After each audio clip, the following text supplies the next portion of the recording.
Good afternoon, I'm Vashan Brown with the Midday News. A special welcome if you're watching on onespotmedia.com.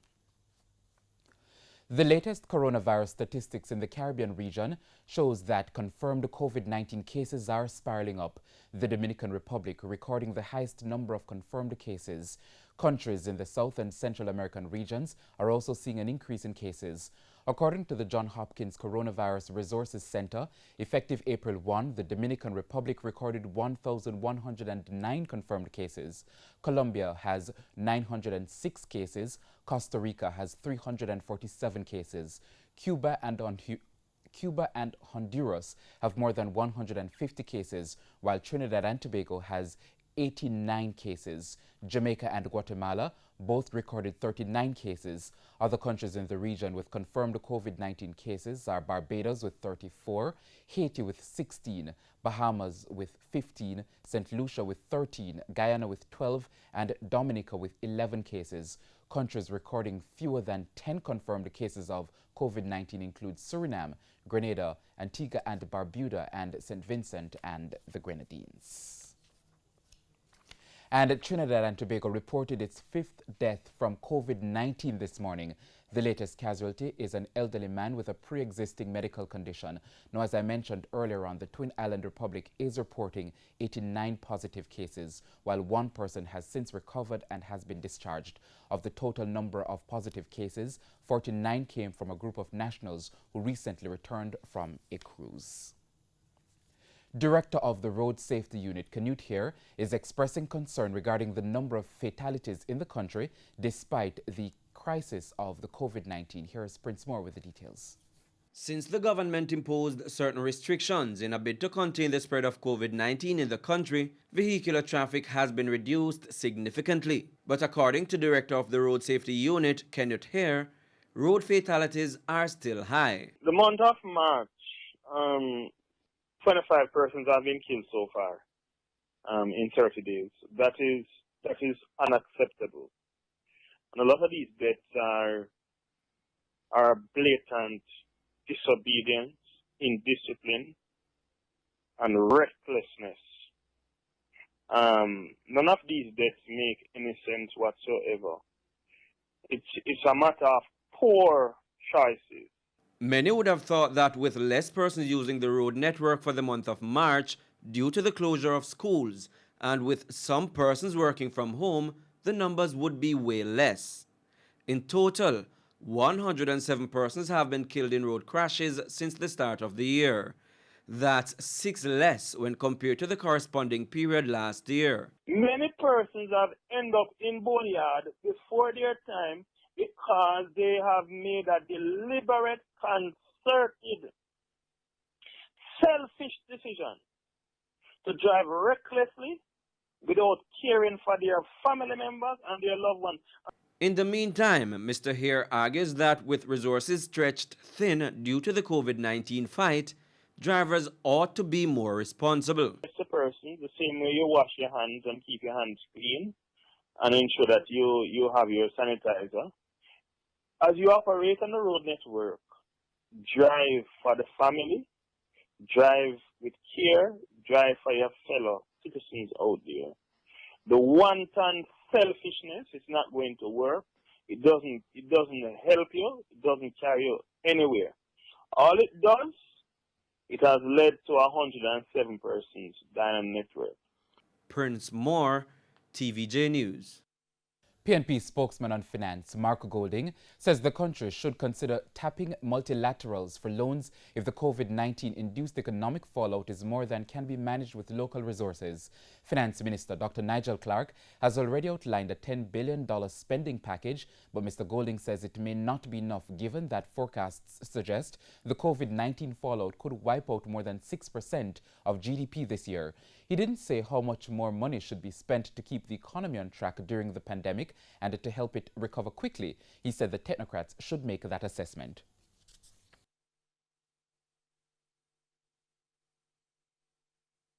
There's no doubt that we're going to have a very severe economic impact from this. And my point is we need to find the resources and spend what needs to be spent to protect the population so that when the health crisis abates, which we hope will happen in the near future, though we don't know how long it will take, the economy is in a position to resume a positive pathway forward. The financing of it will be a combination of different measures. Some may be deferred capital expenditure in the near term. Some may be additional borrowing. We've been bringing our debt to GDP ratio from 147% to 90 over the last 7 years. If we were to take on a little debt at this point in time to ride us through that crisis, I think that would be a sound investment to make. Among other things, Mr. Golding has called for a $50,000 transfer to families on path and a $15,000 grant for pensioners. In addition to that, Mr. Golding has called for the support offered to farmers, small businesses and the informal sector to be expanded. Former Chief Medical Officer and now PNP candidate for the East Central St. Catherine seat, Dr. Winston Delahaye, is appealing to Jamaicans to start wearing masks to protect themselves against the new coronavirus disease. The appeal was made as news emerged that the virus can last for hours in the air, even though the World Health Organization, WHO, insists that it is unnecessary for people to wear masks unless they are sick. Dr. Delahaye himself in the past also discouraged the wearing of masks in line with WHO guidelines.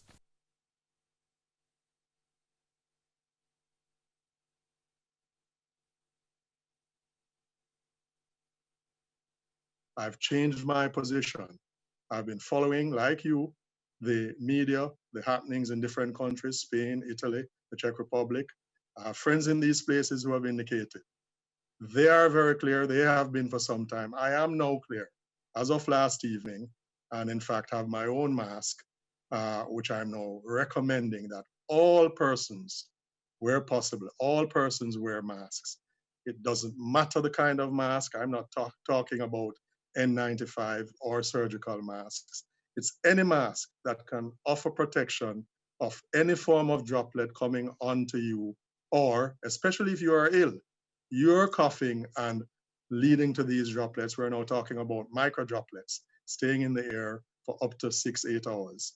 That's serious and that can be prevented.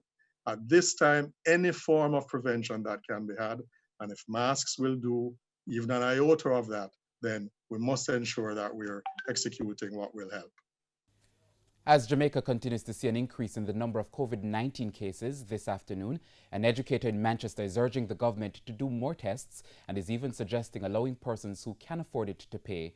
Ian Williams, who teaches at the Winston Jones High School, says the move is important in giving a true picture of Jamaica's outbreak. He adds that it would also be in line with the WHO's recommendation for countries with coronavirus cases. So I'm encouraging the government, whatever they need to do to ensure that they step up on the level of testing that they are doing. Even if it has to be a situation where persons who can afford to pay for the testing to be done, I know persons will be willing to do that to ease their mind, you know, rather than to just depend on those testing that are done by the government. And before we go to the break in our story relating to the statistics in the Caribbean region, we had mentioned that Jamaica and Guatemala both recorded 39 cases. That is, in fact, 38 cases. So Jamaica and Guatemala recorded 38 cases of the coronavirus. We now take a break on the Midday News. We'll be right back.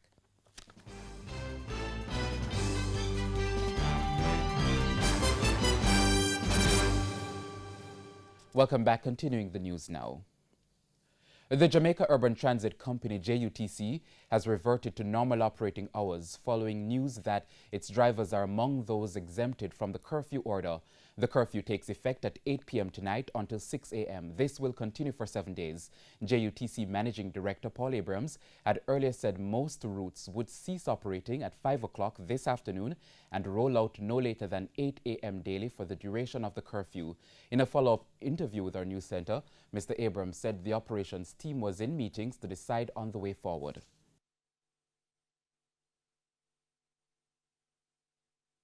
Operations remain full service, and during the course of the day, if changes are needed, we will then do so. It's being reported that workers at IRFM have been locked out from its Santan compound as a meeting is underway at the Ministry of Labour between the National Workers Union and management. Employees at the Santan-based radio station walked off the job yesterday evening to protest the manner in which the company was carrying out layoffs. Chief Union Delegate Robert Williams spoke with our correspondent. Members of staff who are rostered to work are unable to take over their shift. For example, Elise Kelly is in the studio now. She's been denied access to run our program. Lady Renee came this morning for her shift. The same thing happened. She was denied entry to the studio. And a number of workers are out here now, unable to get into the station because they have put security at the gate with a list of staff members who should be denied entry. There was outrage in Yala St. Thomas this morning, where residents of Catholic Lane are experiencing disruptions in their regular water supply. The residents have been appealing to the National Water Commission and NWC to restore the commodity, especially during the coronavirus outbreak. No water there, the pipe will get the water. So what we are going to do now? What we are going to use? I'm a 2-year-old grandson down there wait for me for beer. What we are going to do now? What we are going to supply? After 2 months of suffering without water and several attempts to have water fully restored, residents of Yalas are upset. They say after several pleas, water was trucked into the community, but it is inadequate.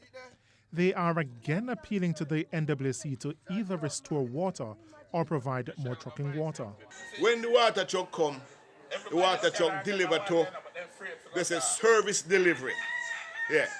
When you ask them for something, they say, you need to talk to your counselor.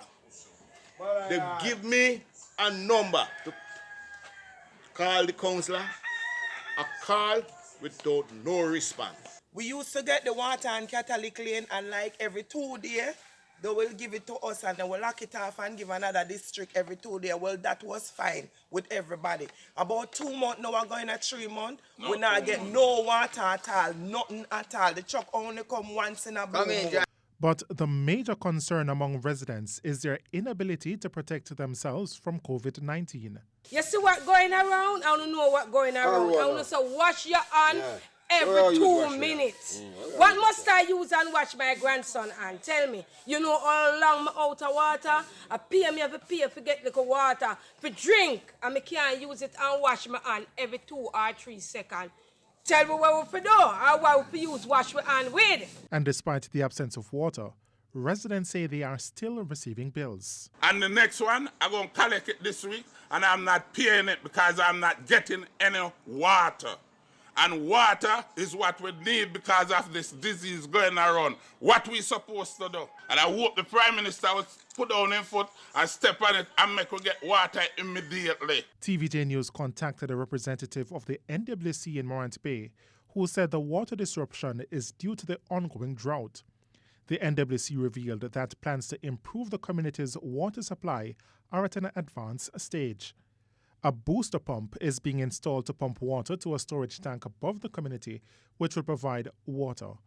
O'Shane Masters, TVJ News. And here now is a preview of what's coming up in this evening's Health Report. In the next edition of the Health Report, we look at exercise during the COVID-19 pandemic. Why it's important to exercise at home is because we have the tendency to at home be very complacent, to eat whatever we want. Don't pay attention to exercising and taking care of ourselves. That's the Health Report this evening in Primetime News. And now for today's healthy living tip. Exercise activities will help you control your weight, reduce your risk of heart diseases, help your body manage blood sugar and insulin levels, help you quit smoking, and help keep your thinking, learning, and judgment skills sharp as you age. And it's now time for sports. World Football's governing body, FIFA, has approved 4 bids for the hosting of the 2023 Women's World Cup. The bids are from Brazil, Colombia, Japan, and a joint bid from Australia and New Zealand. FIFA will announce in June which one of the 4 bids is successful to host the next World Cup. Qualifications for the 2023 Women's World Cup is expected to kick off in 2021. Jamaica made their debut at the FIFA Women's World Cup last year in France. Meanwhile, the United States expressed an interest in hosting the 2027 edition of the tournament. If successful, it would see the U.S. hosting the women's event just a year after co-hosting the 2026 men's tournament and 1 year before Los Angeles hosts the 2028 Summer Olympics. And that's the Midday News. I'm Vashon Brown. Join us at 7 for Primetime News Package. On behalf of the news, sports, and production teams, have a good afternoon.